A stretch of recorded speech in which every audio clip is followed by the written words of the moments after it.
చాలా వర్క్ చేస్తూ చాలా నేర్చుకుంటున్నాను నేను ఇప్పుడు. అది ఆ స్టేజ్ గొప్పతనం. ఆ స్టేజ్ నాకు ఇచ్చిన రికగ్నిషన్ అది నాకు.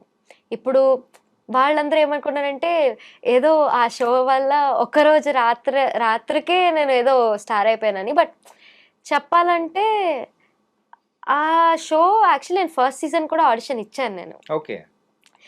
బట్ ఐ థింక్ అప్పుడు రాకూడదు, ఇప్పుడు రావాలని అప్పుడు నేను వెళ్ళలేదు. అండ్ అప్పుడు కూడా నేను ఇంకా I needed to do more work on my self. అందుకే అప్పుడు రాలేదు నేను.